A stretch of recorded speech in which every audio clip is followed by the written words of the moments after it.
जय हिंद दोस्तों। एक बहुत ही मशहूर डायलॉग है, दीवारों के भी कान होते हैं। जी हाँ, मेरा यहाँ पे तात्पर्य है वो है जासूसी से, जो कि सदियों से चला आ रहा है। बस टाइम के साथ साथ थोड़ा सा ट्रेंड बदल चुका है। आज की इस वीडियो में लोग बात करेंगे पेगासस स्पाईवेयर के बारे में, और ये क्या है, कितना खतरनाक है, इसके क्या फ़ायदे हैं, क्या नुकसान हैं, और किन किन बड़े बड़े वर्ल्ड लीडर्स, एक्टिविस्ट, जर्नलिस्ट वगैरह को टारगेट किया गया है। नमस्कार दोस्तों, मैं हूं आशीष गुप्ता, आप सभी का हार्दिक स्वागत करता हूं। देखिए, जासूसी की जो प्रथा है ना, वो आज से नहीं सदियों से चली आ रही है। चाहे वो राजा महाराजा हों, एक दूसरे का भेद जानने के लिए वो गुप्तचर भेजते थे, जासूस भेजते थे, चाहे वो आम आदमी हो। और सबसे मज़ेदार बात ये होती है कि जासूसी करवाने में एक अलग ही मज़ा आता है, आत्मा को संतुष्टि मिलती है। मान लीजिए दो पार्टी हैं, दोनों पार्टी में आपस में बनती नहीं है, तो क्या करेंगे, एक दूसरे का भेद को जानना है तो वो एक थर्ड पार्टी को पकड़ते हैं जिसका दोनों पार्टी से बढ़िया जमता है। तो क्या करेगा थर्ड पार्टी इधर की बात इधर करेगा, उधर की बात इधर करेगा। तो उसका थर्ड पार्टी को हम लोग देसी भाषा में बोलते हैं चुगलखोर, चुगलीखोर मास्टर, चुगलखोर नंबर 1। बहुत सारे नाम हैं लेकिन बेसिकली वो होता है चुगलखोर। तो भाई अब इधर की बात उधर बता रहा है, उधर की बात इधर बता रहा है, तो हमको भेद मालूम पड़ेगा। अब मान लो एक छुन्नू है, एगो मुन्नू है। छुन्नू फेल होगा, खूब धोराया पापा से, धड़ पिटाया। अब मुनुआ को मालूम पड़ गया वो चुगलखोर वाली पार्टी से, तो मुनुआ बोलेगा जल्दी से डेयरी मिल्क ला के दे बबुआ हमारे घर पे, नहीं तो पूरे गांव को बता देंगे बाप से थुराया है ससुरा। तो मतलब ये एक तरह से ना अलग ही मजा आता जासूसी का।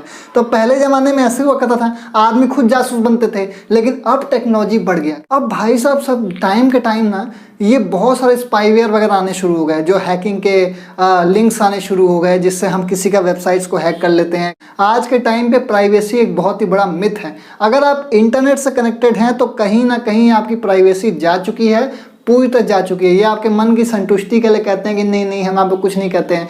कल हमारा चप्पल टूटा, हमको अचानक से प्रचार आना शुरू हो गया भाई वेबसाइट पे, और बल्कि हमने कहीं सर्च भी नहीं किया था कि मैं चप्पल टूटा है, कुछ भी हुआ है, तो कहीं ना कहीं नेट के पास तो एक्सेस है। प्राइवेसी के कंसर्न में बात करें तो एक बहुत ही बड़ा नाम सामने आ रहा है जिसका नाम है पेगासस स्पाईवेयर। ये भाई साहब रातों रात एकदम वायरल हो गए। ठीक उसी प्रकार जैसे थाली चम्मच गैस वाला चना वाला पता नहीं कौन सा गाना था, वो वैसे वायरल हो गया। अभी इतना वायरल कहाँ हो गया? देखिए, इसके पहले भी कई बार हैकिंग हो चुकी है, लेकिन वो कहीं ना कहीं हमारे मैनुअल मिस्टेक्स की वजह से होती थी। जैसे हमने कोई फर्जी लिंक पर क्लिक कर दिया, या किसी थर्ड पार्टी एप्लीकेशन को एक्सेस दे दिया, या फिर कहीं किसी को OTP शेयर कर दिया, यूज़र ID पासवर्ड शेयर कर दिया, तो हम अपनी तरफ से कहीं गलती करें तब हमारा अकाउंट को हैक किया जाता था। लेकिन ये पेगासस स्पाईवेयर है ना, ये ससुरा बहुत खतरनाक है। पेगासस का हिंदी मतलब होता है उड़ता हुआ घोड़ा। बस वहाँ पे घोड़ा उड़ता है और यहाँ डेटा उड़ा देता है पूरा। तो भैया डेटा उड़ाने में बहुत माहिर है। अभी उड़ाता कैसे है? ये भाई साहब इनको चाहिए एक व्हाट्सएप का नंबर। व्हाट्सएप का नंबर पर धाधर मिस कॉल मारेगा, और मिस कॉल मारने के बाद ये अपना जो नंबर है व्हाट्सएप में से डिलीट भी कर देगा धड़ाक से। अब आप देखेंगे तो आपको बोलेगा नहीं कोई नंबर तो नहीं था कोई कॉल हिस्ट्री में, और तब तक तो वो आपके में पाँव पसार लिया भाई साहब आपके मोबाइल में, और वो आपका सारा डेटा का एक्सेस ले लिया। किस किस का?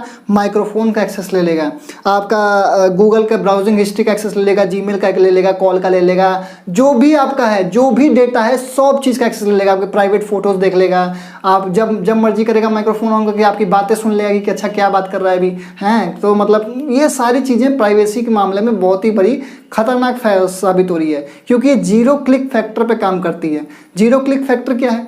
देखिए, जीरो क्लिक मतलब वही है कि आपने अपनी तरफ से कोई भी गलती नहीं की, कोई एक्सेस नहीं दिया, उसके बावजूद ये आके आपके में मतलब आपका जो डेटा है उसको हैक कर लिया। अब पेगासस स्पाईवेयर को बनाने वाली कंपनी थी NSO, जो कि एक इजरायली कंपनी थी। देखिए, इजराइल की एक बहुत ही खास बात है, वो हमेशा युद्ध के लिए तैयार रहती है, क्योंकि अगर आपको शांति चाहिए तो कहीं ना कहीं आपको युद्ध के लिए हमेशा तैयार रहना पड़ेगा। और इजराइल ये बात भली भांति जानता है कि वो चारों तरफ से दुश्मनों से घिरा हुआ है। आज अगर वो हार गए तो ये पृथ्वी हार जाएंगे, पूरा देश हार जाएंगे, वतन हार जाएंगे। तो इसलिए वो हमेशा अपने आप को तैयार रखते हैं। इसे डिफेंस मार्केट में इजराइल नंबर 1 है, टॉप का। और बड़े बड़े मिडल ईस्ट कंट्री से टक्कर इसलिए लेते हैं क्योंकि ससुरा ये न्यूक्लियर बम बना के बैठा हुआ है। बोलता है ठीक है तुम लोग आओ ससुरा, अगर हम नहीं बचेंगे तो हम किसी को नहीं छोड़ेंगे, पूरा मिडल ईस्ट को तबाह करके छोड़ेगा। मतलब इतना खतरनाक है इजराइल। छोटा सा देश होने के बावजूद कोई इसके ऊपर आंख उठा के देखता नहीं। खैर छोड़िए, तो अलग ही कंसर्न है। हम बात करते हैं पेगासस स्पाईवेयर के बारे में। और सबसे बड़ा सवाल यही आ रहा होगा कि व्हाट्सएप ही क्या एक माध्यम है जिससे पेगासस स्पाईवेयर हमारे मोबाइल में आज आ पा रहा है या फिर लैपटॉप में आ पा रहा है? तो नहीं, देखिए व्हाट्सएप तो एक माध्यम है ही, साथ साथ हम जो इंटरनेट में ब्राउज करते हैं, जैसे हमने गूगल वगैरह में कोई चीज़ सर्च किया तो हमको नोटिफिकेशन वगैरह आते हैं, हम उसको एक्सेप्ट करते हैं कुकीज़ वगैरह को, तो इसी तरह से ये भी नोटिफिकेशन भेजता है और गलती से आपने एक्सेप्ट कर लिया तो आपके पास ये आपके में आ जाएगा, या फिर कोई लिंक्स वगैरह क्लिक करके। तो ये लिंक वाला फैक्टर भी इसमें होता है, इसको हम लोग कहते हैं वन क्लिक फैक्टर। मतलब ये one click factor, zero click factor दोनों पे काम करता है। साथ ही साथ सबसे खतरनाक चीज़ क्या है, जैसे फॉर एग्जांपल मान के चलिए आपका एंड्रॉयड का वर्जन है, ठीक है, एंड्रॉयड वर्जन आप अपने मोबाइल में चाहते हैं या तो फिर iOS का वर्जन चलाते हैं, तो एंड्रॉयड वर्जन में कुछ ना कुछ खामियां होती हैं। तो डेवलपर जब बनाता है तो कोई ना कोई खामियां होती है, वो खामियां इन हैकर्स को पता रहती है कि अच्छा ये कमियां हैं, और उसी कमियों को पूरा फायदा उठा के उसमें सटाक से घुस जाते हैं और आपके मोबाइल को हैक कर लेते हैं। मान के चलिए आपका एक घर है, ठीक है, उस घर में कोई एक दरवाजा है जो कि बहुत ही कमज़ोर है, चोर को पता है वो एक लात मारेगा, उसको दया के स्टाइल में तोड़ देगा। अब भाई साहब यही तरीका वो अपनाते हैं ये हैकर्स, उसी एक जो कमज़ोर कड़ी होती है ना आपका जो वर्जन की, उसी का फ़ायदा उठा के उसी पे अटैक करते हैं सीधा धड़ाक से। सबसे बड़ी बात ये है कि पेगासस आखिर काम कैसे करता है, तो हम क्या जाने बे, इतना हमको पता होता है तो अपनी गर्लफ्रेंड का फ़ोन हैक नहीं कर लेते? ससुरी हमको होल्ड पे रखे कौन से मौसी से बतिया रही 2 घंटा तक, ये हम पता नहीं कर लेते? तो ये हमको और आपको नहीं पता, ये सिर्फ और सिर्फ एनएसओ जानता है कि इसके बेसिक प्रिंसिपल और वर्किंग कैसे है। अब बेसिकली क्या होता है, जो हमारे एप्पल के फ़ोन्स होते हैं उसमें iOS ऑपरेटिंग सिस्टम होता है, वो माना जाता है कि बहुत ज़्यादा सिक्योर है, क्योंकि उनका खुद का अपना एप्लीकेशन स्टोर होता है और उसकी प्राइवेसी पॉलिसी काफ़ी स्ट्रिक्ट होती हैं, इसलिए वहाँ पे मालवेयर आने के चांसेस बहुत कम होते हैं, बहुत कम, इसलिए माना जाता है बहुत ज़्यादा प्राइवेट है। पर ससुरा वो को थोड़ दिया, मतलब जितने बड़े बड़े पॉलिटिशियन, वर्ल्ड लीडर्स, मिनिस्टर्स, ये सब बेसिकली आईफोन से रखते हैं, और रिसर्च में पाया गया कि ये आईफोन्स पे ज़्यादा इफेक्ट किया गया, मतलब ये आईफोन को भी नहीं छोड़ा, एंड्रॉयड फ़ोन्स को भी नहीं छोड़ा, ये किसी को नहीं छोड़ा ये पेगासस का स्पाईवेयर, तो बहुत ही ज़्यादा खतरा है। अब देखिए पेगासस का फ़ायदा क्या है, पेगासस का फ़ायदा बेसिकली ये है कि कोई भी क्रिमिनल एक्टिविटी हो रही है, जो एंटी नेशनल एक्टिविटीज़ वगैरह हो रही हैं, ऐसे कोई वायलेंस क्रिएट कर रहा है, कोई किसी कंट्री पे बम फोड़ने वाला है, तो उस चीज़ को रोकने के लिए बेसिकली पेगासस स्पाईवेयर का यूज़ किया जा रहा है, जो नेशनल सिक्योरिटी के कंसर्न है, जो बहुत अच्छा है। मान लीजिए कोई आतंकवादी है, वो कहीं पे बम फोड़ने वाला है, उसका हमने किस तरह से हैक करके हमने उसकी सारी एक्टिविटी पता कर ली और उस चीज़ को होने से पहले रोक दिया। अब ये तो अच्छी बात है कि पेगासस का इस्तेमाल जो है वो आतंकवादी गतिविधियों को रोकने काम में आ रहा है, आतंकवादियों को पकड़ने काम आ रहा है, देश की नेशनल सिक्योरिटी को बचाने के काम में आ रहा है गवर्नमेंट के द्वारा। लेकिन भाई साहब पंगा कहाँ फंस रहा है, क्या इसे हाफिज सईद पकड़ा गया, क्या इसे कोई टेररिस्ट ऑर्गेनाइजेशन पकड़ा गया? जवाब है नहीं। तो बात कहाँ फंस रही है, 16 इंटरनेशनल मीडिया ने इस चीज़ को कवरेज दी है पूरे वर्ल्ड वाइड में कि इस स्पाईवेयर का मिसयूज़ किया जा रहा है, उल्टा सोशल एक्टिविस्ट, जर्नलिस्ट और इन लोग के फ़ोन को हैक करके इन लोग के ऊपर नज़र रखी जा रही है, उल्टा पॉलिटिशियंस वगैरह पे, अपोजिशन लीडर के लिए, अपने पर्सनल यूज़, अपने पर्सनल फ़ायदे के लिए। तो बेसिकली क्या है, अब देखिए पूरे वर्ल्ड वाइड डेटा आया है तो 50,000 से ज़्यादा लोग इसे इफेक्टेड बताए जा रहे हैं, और इंडिया में भी अभी तक 300 लोग के ऊपर स्पाई किया जा चुका है, ऐसा ये बताया जा रहा है। और जिसमें कि 2 मिनिस्टर्स और 3 अपोजिशन के लीडर्स भी हैं, जिसमें एक नाम आया है राहुल गांधी का। हालांकि हमें नहीं लगता कि इनके फ़ोन से कुछ मिला होगा छोटा भीम के एपिसोड के अलावा। अब इसी में एक नाम आता है राजनीति के बाजीगर प्रशांत किशोर का। बताया जा रहा है कि इनका फ़ोन भी हैक हुआ था, लेकिन इन्होंने द फैमिली मैन के चिल्लम सर वाला फॉर्मूला अपनाया। बंगाल इलेक्शन के टाइम पे इन्होंने कई बार, इनको भनक लग गई थी कि इनका फ़ोन जो है वो ट्रेस हो रहा है, हैक हो रहा है, तो ये कई बार अपना फ़ोन ना चेंज करते फिर रहते हैं। तो इस वजह से ये बोल रहे हैं कि मैंने काफ़ी हद तक इस चीज़ को रोक लिया, हैकिंग वाले विक्टिम होने से रोक लिया। तो ये प्रशांत किशोर हैं। इसके बाद और भी अपोजिशन के लीडर्स हैं। अब आपके दिमाग में ये सवाल आ रहा हो कि भारत ने क्या इतना महंगा स्पाईवेयर खरीदा है? तो देखिए अभी स्पेशली इसकी पुष्टि तो नहीं हुई है, लेकिन सुब्रमण्यम स्वामी, अरे यार एकदम मस्त आदमी है ये मतलब इन्होंने स्टेटमेंट दिया है कि हाँ भारत ने इसका इस्तेमाल किया है, पर कहाँ किया है, कैसे किया है, अभी तक भारत ने नहीं बताया। हालांकि सरकार ने इस चीज़ को एक्सेप्ट नहीं किया है कि उन्होंने किसी तरह का स्पाई करवाया अपोजिशन के लीडर्स के ऊपर या फिर मिनिस्टर्स के ऊपर। लेकिन बेसिकली बहुत पहले जब उनसे सवाल पूछा गया था तो उन्होंने एक ही बात कही थी कि section 69 of the information technology act 2000 के तहत हम किसी भी इंडिविजुअल का हम इंटरसेप्ट कर सकते हैं, मॉनिटर कर सकते हैं, फ़ोन टैप कर सकते हैं देश की एकता, अखंडता और सुरक्षा के लिए। अब ये सीरियस इशू सिर्फ इंडिया का नहीं है, पूरे वर्ल्ड वाइड है। फ्रांस के प्रेसिडेंट इमैनुअल मैक्रोन भी इससे अफेक्टेड हो चुके हैं, उन्होंने अपना फ़ोन चेंज कर लिया। जेफ बेजोस अमेजन के सीईओ, उनका भी फ़ोन हैक हुआ है। एलिगेशन लग रहा है कि सऊदी अरब के जो प्रिंस है उन्होंने इनका फ़ोन हैक कराया था।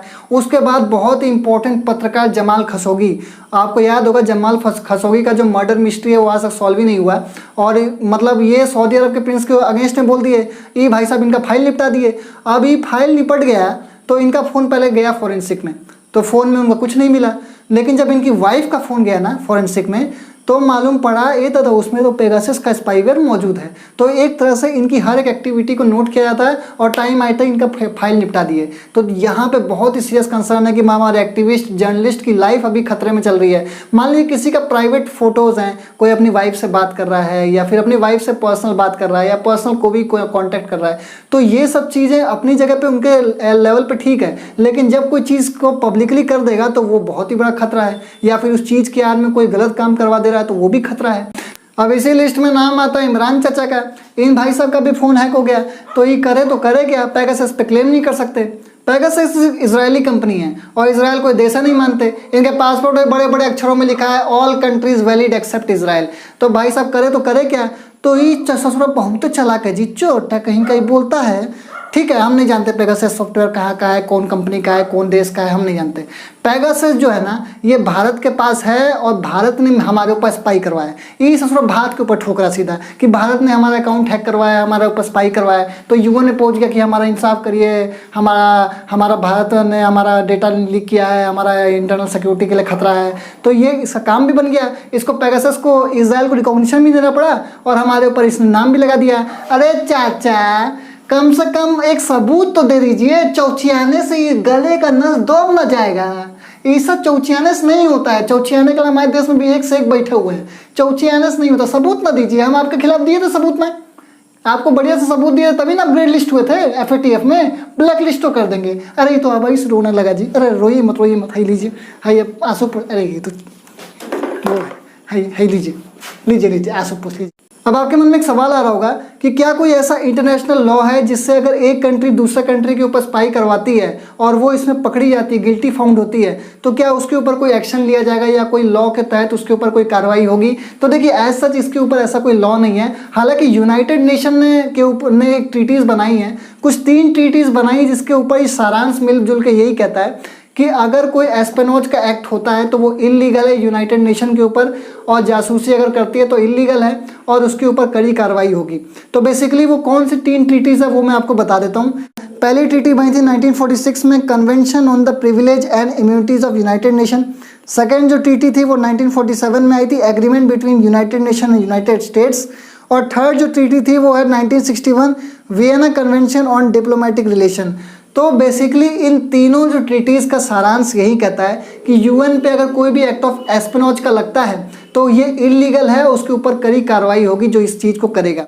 और दूसरी बड़ी बात यह है कि पेगासस व्हाट्सएप में बड़े आसानी से घुस के पूरा का पूरा फ़ोन हैक कर ले रहा है, तो व्हाट्सएप ने इस पर कोई कदम नहीं उठाया। तो देखिए अक्टूबर 2019 में व्हाट्सएप ने लॉसूट फाइल किया था पेगासस के खिलाफ कि भाई आपने NSO ने ये बहुत गड़बड़ किया है, ये हमारे व्हाट्सएप के थ्रू ये हमारा फ़ोन को अफेक्ट कर रहा है, आप उनका लिस्ट जारी करिए जिस जिस क्लाइंट्स को आपने चीज़ बेची है। तो भाई साहब NSO ने सीधा सीधा मना कर दिया कि उन्होंने कहा कि हमने किसी भी देश की गवर्नमेंट को, उनकी सिक्योरिटी एजेंसीज़ को, इंटेलिजेंस को, मिलिट्री को या फिर आप लॉ इन्फोर्समेंट एजेंसीज़ को ही हमने बेचा है और हम उस क्लाइंट्स का नाम नहीं ले सकते क्योंकि ये सिक्योरिटी के रेस्पेक्ट में काफ़ी बड़ा खतरा हो सकता है। तो ओवरऑल देखा जाए तो पेगासस जो है वो बड़े बड़े लोगों को टारगेट कर रही है। अब बेसिकली पेगासस अभी जब तक गवर्नमेंट के हाथों में है या फिर मिलिट्री ऑपरेशन या इंटेलिजेंस के हाथों में, तब तक तो वो सिक्योर है, लेकिन कहीं गलती से किसी गलत हाथों में पड़ गई, किसी ऑर्गेनाइजेशन, टेररिस्ट ऑर्गेनाइजेशन के हाथों में पड़ गई, तो ये काफ़ी ज़्यादा बड़ा खतरा बन सकता है। अभी हमारे इंडिविजुअल लेवल पर अगर हम कोई कुछ गलत काम नहीं कर रहे हैं तो गवर्नमेंट हमारा ट्रैक करे क्या करेगी? मान लिया हमारा ट्रैक कर रही है, किसी और का ट्रैक कर रही है, अगर वो कुछ गलत काम नहीं कर रहा है तो उसको घबराने की कोई ज़रूरत उसमें है नहीं। लेकिन भाई साहब जो गलत काम कर रहा है उसके लिए तो डर बना ही जाएगा। लेकिन दूसरी बात यही है, अगर यही कोई गवर्नमेंट, कहीं की गवर्नमेंट कहीं की भी हो, वो गलत तरीके से इसका यूज़ कर रही है या किसी का स्पाई करवा रही है, किसी को नुकसान पहुंचा रही है या टेररिस्ट की इनडायरेक्टली मदद कर रही है, तो ये चीज़ बहुत ही बड़ा खतरा हो सकता है आने वाले टाइम पे नेशनल सिक्योरिटी के लिए, इंटरनेशनल सिक्योरिटी के लिए, मतलब तो ये जो चीज़ें हैं ना, इसके लिए एक इंटरनेशनल लॉज बनाने पड़ेंगे कि अगर कोई कंट्री दूसरे कंट्री के ऊपर स्पाई करवाती है या अपने पर्सनल इंटरेस्ट के लिए किसी का फायदा लेती है तो उसके ऊपर कड़ी से कड़ी कार्रवाई होंगी। तो इसके ऊपर अभी पूरे यूनाइटेड नेशन में और पूरे वर्ल्ड को एक साथ मिलके, सारी कंट्रीज़ को एक साथ मिलके इस पर बैठक बनानी चाहिए और काफ़ी सारे रूल्स एंड रेगुलेशन के बारे में समझना चाहिए। और एनएसओ के ऊपर भी कुछ समझना चाहिए कि आप किस किस क्लाइंट को दे सकते हैं और किस किस से आपको परमिशन लेनी पड़ेगी, क्या क्या आपको इंटरनेशनल लॉज को अंडर में फॉलो करना पड़ेगा, तभी हम इस पर कोई बात बन सकती है। तो आई होप आप समझ गए होंगे कि पेगासस स्पाईवेयर क्या है, इसके एडवांटेजेस क्या हैं, डिसएडवांटेजेस क्या हैं। तो आज के लिए इतना ही। नमस्कार, वंदे मातरम।